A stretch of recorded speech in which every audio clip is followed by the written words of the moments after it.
जल कलश का दान करने वालों को पूरे साल की एकादशियों का फल मिलता है। इस प्रकार जो इस पवित्र एकादशी का व्रत करता है वह समस्त पापों से मुक्त हो जाता है।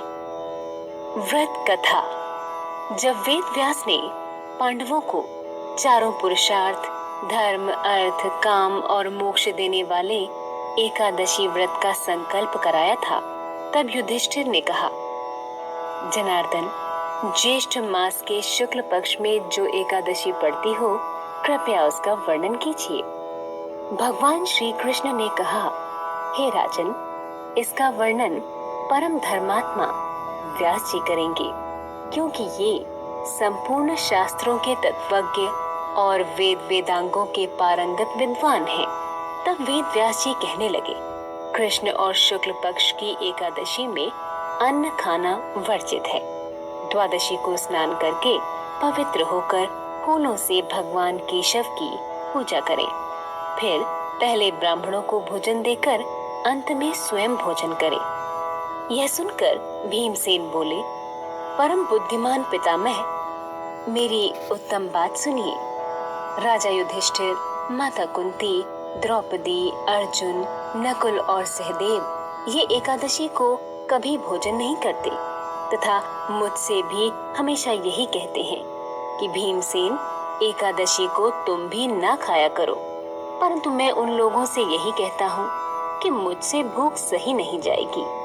भीमसेन की बात सुनकर व्यास जी ने कहा, यदि तुम नरक को दूषित समझते हो और तुम्हें स्वर्ग लोक की प्राप्ति अभीष्ट है, तो दोनों पक्षों की एकादशियों के दिन भोजन नहीं करना।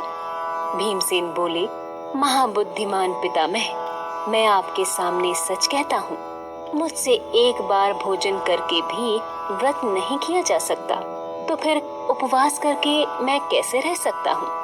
मेरे उदर में वृक नामक अग्नि सदा प्रज्वलित रहती है, अतः जब मैं बहुत अधिक खाता हूँ तभी यह शांत होती है। इसलिए महामुनि, मैं पूरे वर्ष भर में केवल एक ही उपवास कर सकता हूँ, जिससे स्वर्ग की प्राप्ति सुलभ हो तथा जिसके करने से मैं कल्याण का भागी हो सकूं। ऐसा कोई एक व्रत निश्चय करके बताइए, मैं उसका यथोचित रूप से पालन करूंगा। व्यास जी ने कहा, भीम, ज्येष्ठ मास में सूर्य वृष राशि पर हो या मिथुन राशि पर, शुक्ल पक्ष में जो एकादशी हो उसका यत्न पूर्वक निर्जल व्रत करो। केवल कुल्ला या आचमन करने के लिए मुख में जल डाल सकते हो, उसको छोड़कर किसी प्रकार का जल विद्वान पुरुष मुख में न डाले, अन्यथा व्रत भंग हो जाता है। एकादशी को सूर्योदय से लेकर दूसरे दिन के सूर्योदय तक मनुष्य जल का त्याग करे तो यह व्रत पूर्ण होता है।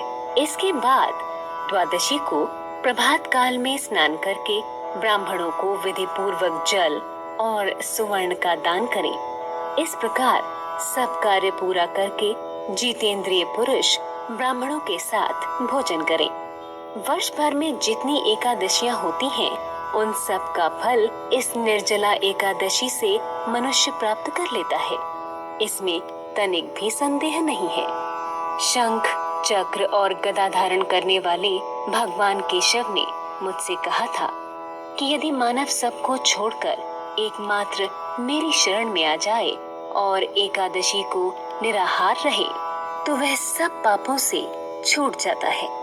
निर्जला एकादशी के दिन भगवान विष्णु का पूजन और जलमयी धेनु यानी पानी में खड़ी गाय का दान करना चाहिए। इस दिन दक्षिणा और कई तरह की मिठाइयों से ब्राह्मणों को संतुष्ट करना चाहिए। उनके संतुष्ट होने पर श्री हरि मोक्ष प्रदान करते हैं। जिन्होंने श्री हरि की पूजा और रात्रि में जागरण करते हुए इस निर्जला एकादशी का व्रत किया है, उन्होंने अपने साथ ही बीती हुई 100 पीढ़ियों को और आने वाली 100 पीढ़ियों को भगवान वासुदेव के परम धाम में पहुंचा दिया है।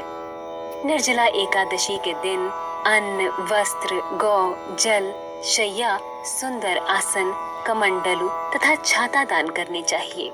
जो श्रेष्ठ तथा सुपात्र ब्राह्मण को जूता दान करता है, वह सोने के विमान पर बैठकर स्वर्ग लोक में प्रतिष्ठित होता है। जो इस एकादशी की महिमा को भक्ति पूर्वक सुनता और उसका वर्णन करता है, वह स्वर्ग लोक में जाता है। चतुर्दशी युक्त अमावस्या को सूर्य ग्रहण के समय श्राद्ध करके मनुष्य जिस फल को प्राप्त करता है, वही फल इस कथा को सुनने से भी मिलता है। जो इस प्रकार पूर्ण रूप से पापनाशिनी एकादशी का व्रत करता है, वह सब पापों से मुक्त हो आनंदमय पद को प्राप्त होता है।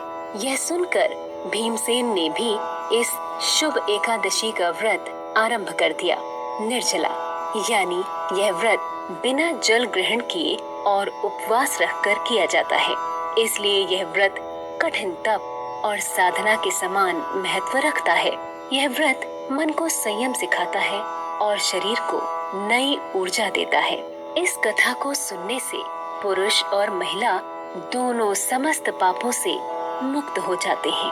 तो भक्तों, प्रेम से बोलिए श्री विष्णु नारायण की जय।